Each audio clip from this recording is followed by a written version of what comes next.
The gate hangs sideways on one rusted hinge, swinging a slow, tired arc every time the wind moves through the valley.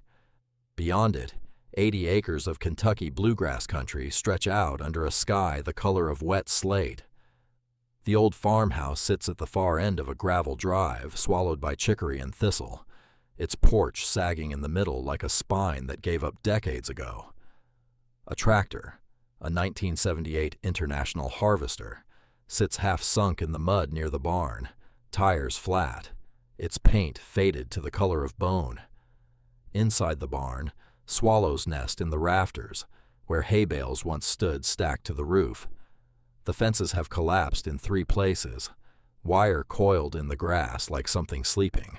For 11 years, nobody touched this land. The county records call it Parcel 14 North. The old-timers call it the Whitfield Place.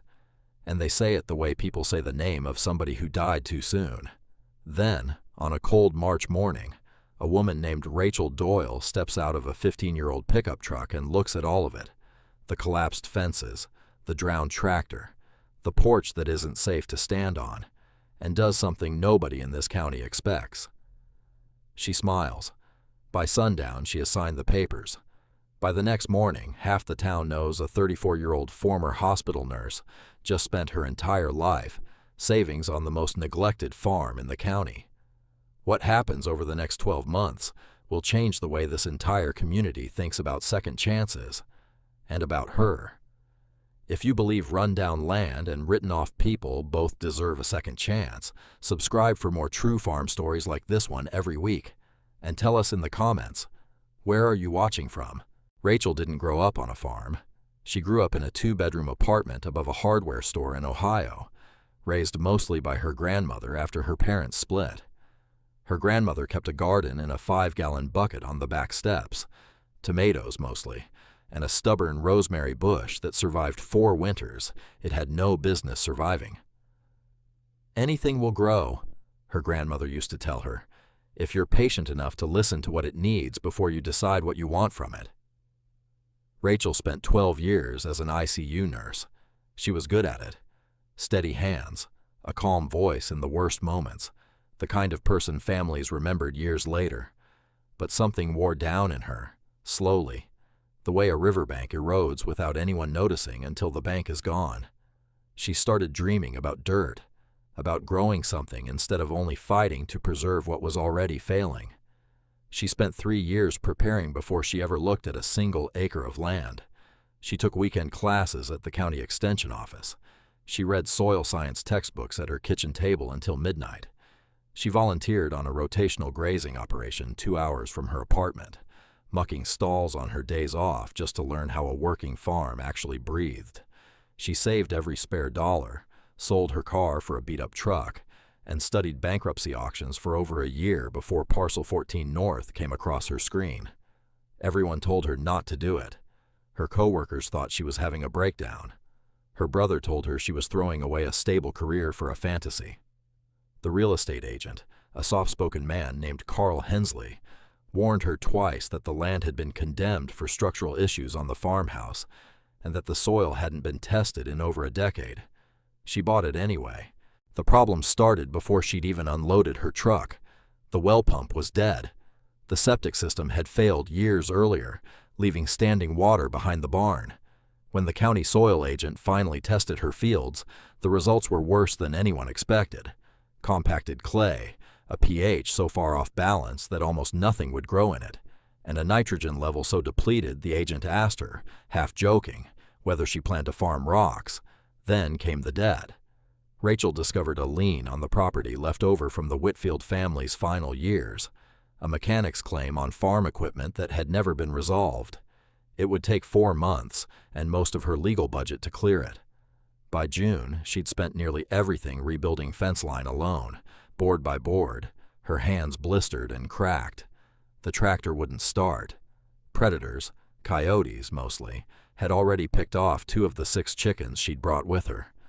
A county neighbor, an older farmer named Walt Pruitt, who'd known the Whitfields for 40 years, stood at his fence line one morning and told her plainly, "This land beat better farmers than you, girl. It'll beat you too." She didn't argue with him. She just kept working. What Rachel did next is the part local agronomists still talk about. Instead of forcing the soil to produce a cash crop right away, she spent her entire first growing season rebuilding it. She planted a cover crop of clover and daikon radish, whose deep roots broke up the compacted clay far better than any tiller could. She started a compost system behind the barn, layering manure from a neighbor's dairy operation with kitchen scraps and old hay, turning it by hand every week until it steamed in the cold mornings. She learned rotational grazing from a video course and fenced off small paddocks with portable electric fencing, moving 3 second-hand goats through them every few days, letting the animals do the work of clearing brush and depositing natural fertilizer as they went. She dug a set of shallow swales along the hillside to catch rainwater instead of letting it run off and erode the topsoil further, a technique she'd read about in a book on regenerative agriculture that she kept dog-eared on her kitchen table. None of it was fast. None of it was glamorous. But by August, something the soil agent hadn't expected happened. A second test showed measurable improvement in organic matter. Walt Pruitt, watching from his side of the fence, stopped saying the land would beat her. He started asking questions instead. The small wins came slowly, and each one meant more than the last. In July, she harvested her first real crop off the improved section, a modest planting of heirloom tomatoes and peppers, nothing like a commercial yield, but enough to fill 6 crates. She drove them to the county farmers market herself, set up a folding table with a hand-painted sign, and sold out in under 2 hours. The next week, a woman who ran a small farm-to-table restaurant in town, Dana Cortez, bought everything on Rachel's table and asked if she could get a standing weekly order. By September, Rachel had her first CSA subscribers, 12 families paying up front for a season of vegetables she was only just learning how to reliably grow. Word moved through the county the way it always does, slowly, then all at once. But the real turning point hadn't happened yet.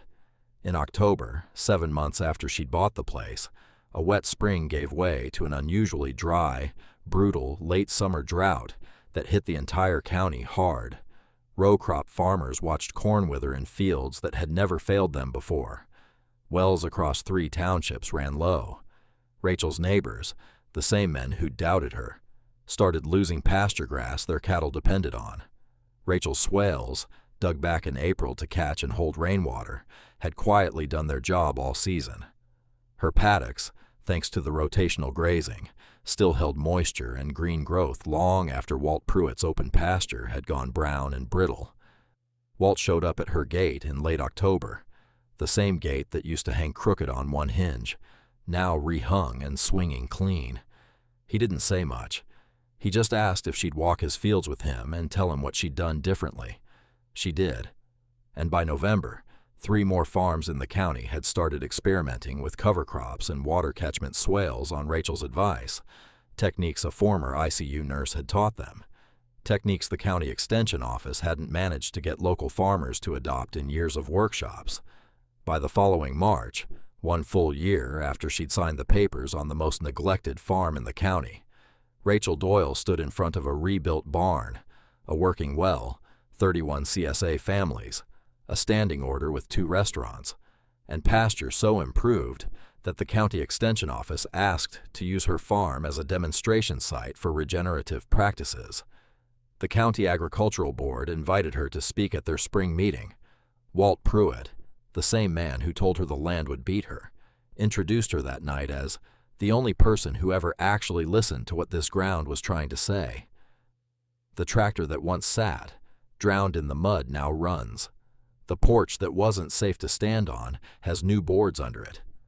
And the gate that used to hang broken and sideways now opens smooth, onto 80 acres that a whole county once wrote off.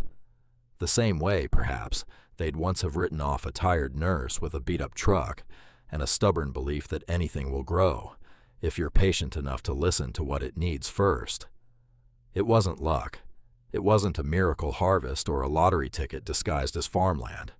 It was a year of blistered hands, failed wells, dead chickens, and quiet, unglamorous work. done long before anyone was watching, and kept up long after they started. That's the part the county still talks about, not the harvest, the patience that came before it.